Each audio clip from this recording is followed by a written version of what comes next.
Hello everyone, ngasi se Shinthoibagi third birthday ni cake ti jumda horen kona ka ni ado makse mol jatke na sum haina lei adona mapana mol da pubiraga ngahak mak wakhan nungai halurage gari macha macha ka lebedo khara tong halurage na pubiri khoi hajik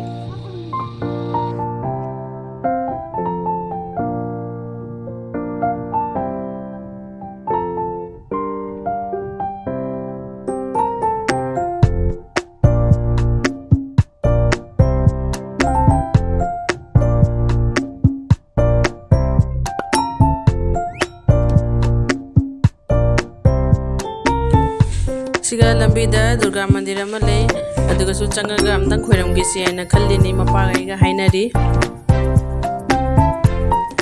siga durga imada kanabagi chuni ama laure lai heruk laure aduga digi agarbati packet ama laure sumaina icham chamna ma ki mapong numi siga khoiram gi haina tawrini segi dukan se swaida leba laigi poche jonba dukan purumakti khwaide chawal dukan ni siga phangda poche amta leitre kanagi laigi murti macha macha adugagi laida katnabagi poche chunni leipreng lai khruboda badau tawa poche purumak siga loina phangi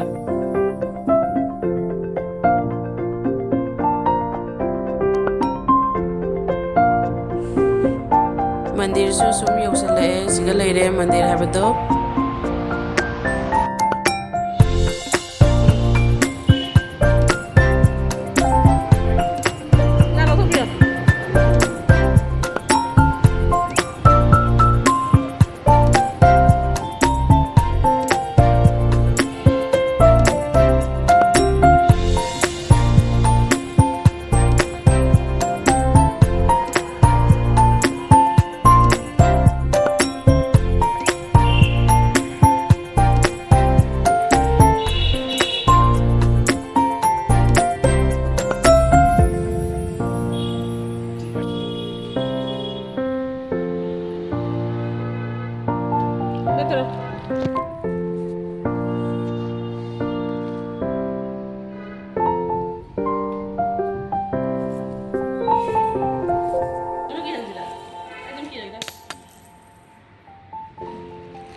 Itu mah kamu jatuh, sudah masuk.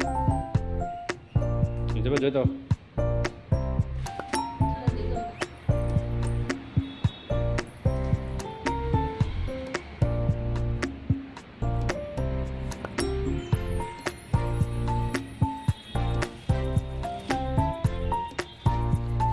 Ya apa? Ada som apa itu? Ada som nak ada.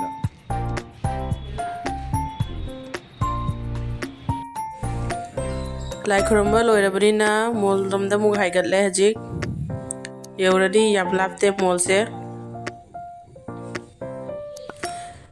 siga uriba road se matigara karsiong road kawi siga gi darjeeling su chatpa jai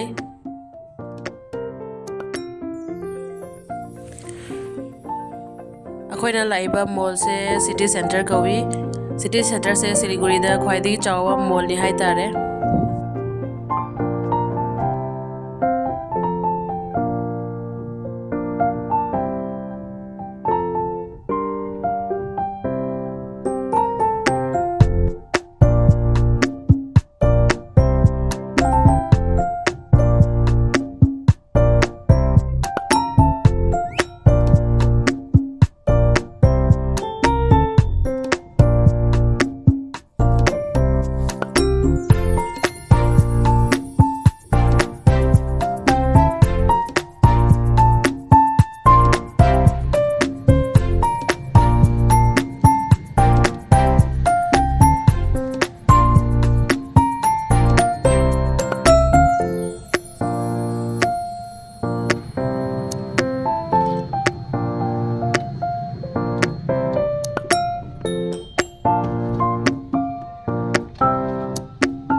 ꯃꯣꯜ ꯖꯧꯔꯛꯑꯦꯅ ꯁꯤꯟꯊꯣꯏꯕꯁꯦ ꯋꯥꯈꯜ ꯅꯨꯡꯉꯥꯏꯕꯅ ꯂꯣꯏꯔꯕꯅꯤ ꯍꯧꯖꯤꯛ ꯃꯥ ꯄꯣꯠ ꯂꯩꯗꯕ ꯀꯔꯤꯝ ꯅꯠꯇꯦ ꯃꯥ ꯍꯧꯖꯤꯛ ꯋꯥꯈꯜ ꯅꯨꯡꯉꯥꯏꯅ ꯀꯣꯏꯈ꯭ꯔꯕꯅꯤ ꯃꯣꯜꯗ ꯂꯥꯛꯏꯅꯤ ꯀꯥꯏꯅ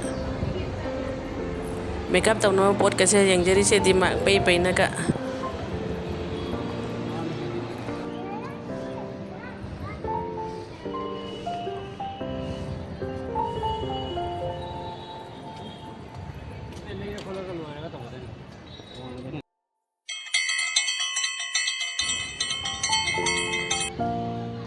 ꯃꯝꯃꯗꯤ ꯏꯪꯁꯜꯂꯛꯑꯅꯤ ꯑꯇꯩꯁꯨ ꯅꯠꯇ꯭ꯔꯥ ꯃꯝꯃꯗꯤ ꯏꯪꯁꯜꯂꯛꯑꯅꯦꯕ ꯉꯥꯜꯂꯤꯉꯩꯗ ꯇꯧꯍꯧꯕꯅ ꯐꯩ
ꯆꯥꯔꯕ ꯇꯣꯡꯅꯕ꯭ꯔꯥ ꯆꯠꯂꯔꯣꯏ ꯆꯥꯔꯣꯏ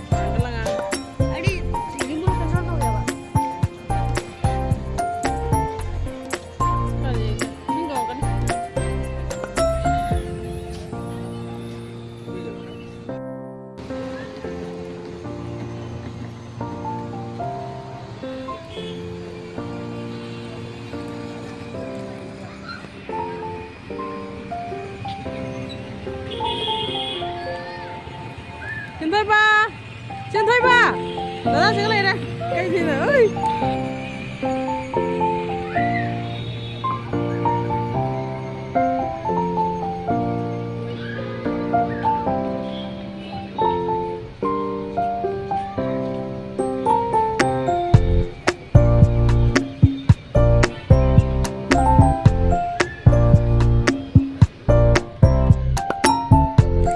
ꯚꯤꯗꯤꯑꯣꯁꯨ ꯔꯦꯀꯣꯔꯗ ꯇꯧꯁꯟꯅ ꯊꯝꯕꯤꯔꯤꯅꯤ ꯃꯥ ꯍꯌꯦꯡ ꯆꯥꯎꯔꯒ ꯌꯦꯡꯖꯅꯕ ꯍꯥꯏꯅ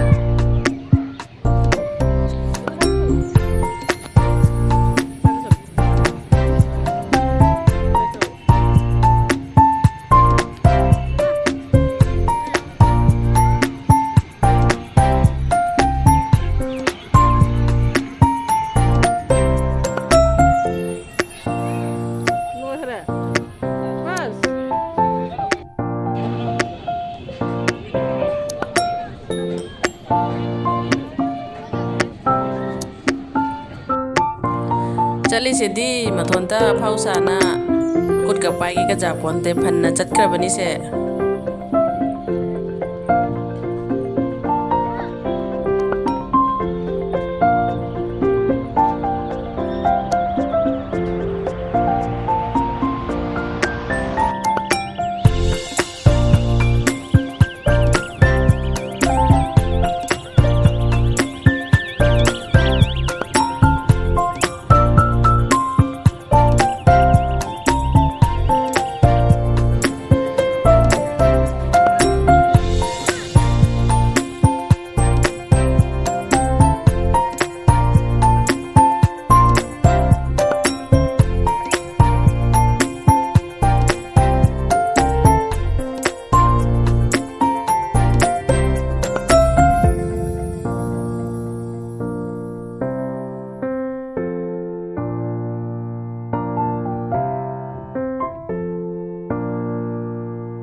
sanaba pena achapot chaba mung lae bunsandi siga roll oina chage aina roll jengi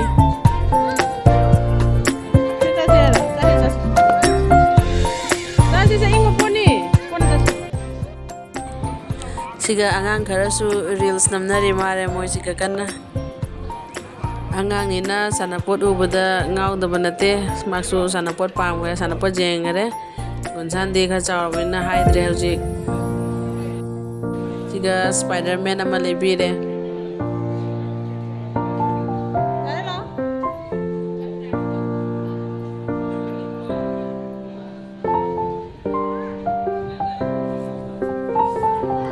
Spencer dasu changure grocery pochai khara laurae video lobadi ngamaktare angang honabaga pochai khanbagada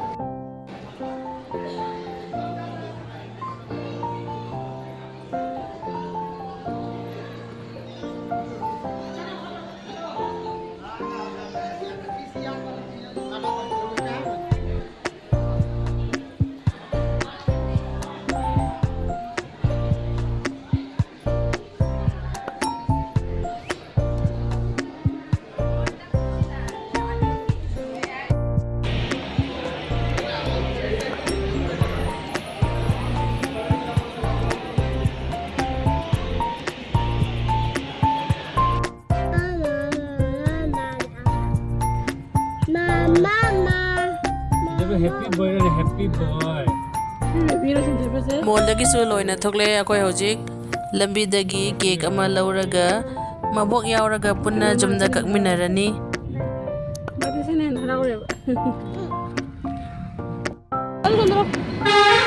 siga leire cake ki shop to mongini sane ibase sigi lawdoini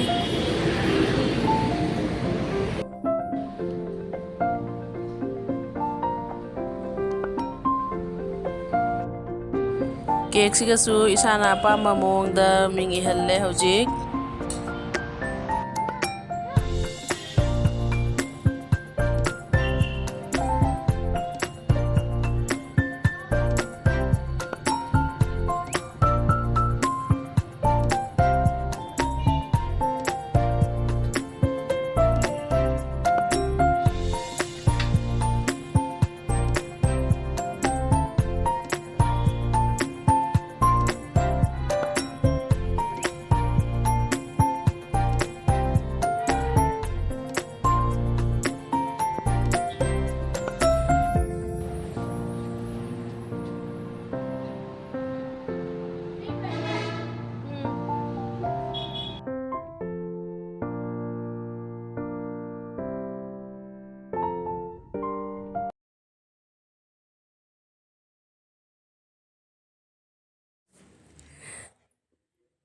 magi spiderman kase mabokta yenghallaga koichen chen haraure si jong cake kaktore na is cake ki magai daga chen dana daure si jong cake ka paina thangre ochibo cake ka haidoi dori baba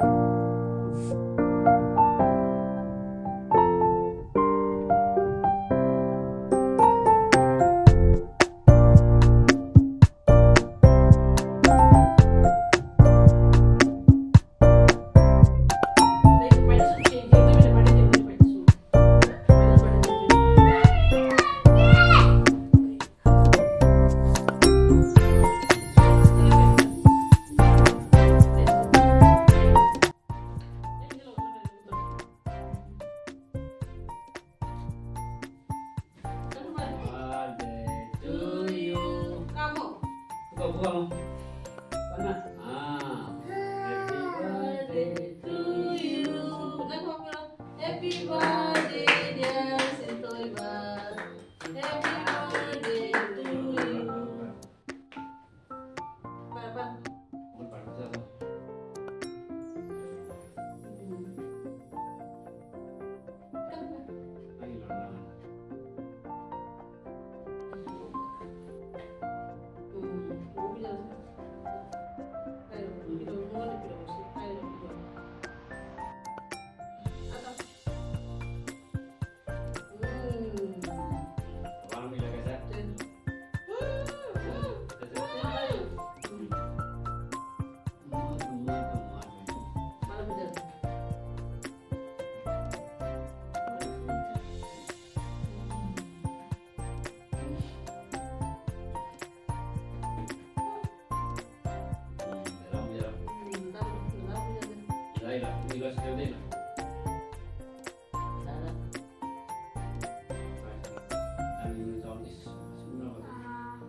Very good. Tapi normal tapi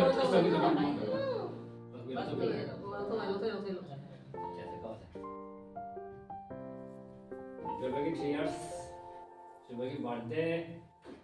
Very good. Aduga siga lere akoina Spencer dagi lorba poche singdo grocery gi siga rosemary oil amasu lore jeng bai ni mama art ki 419 ta base 377 da phange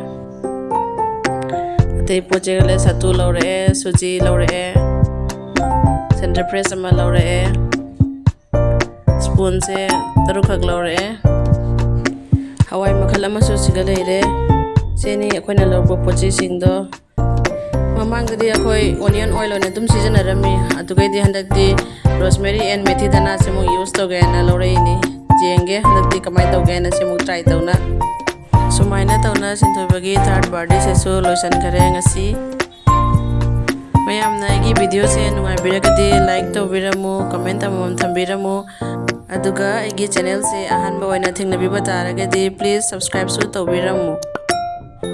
Thanks for watching. Matangi video da muk thengnarasi. Bye.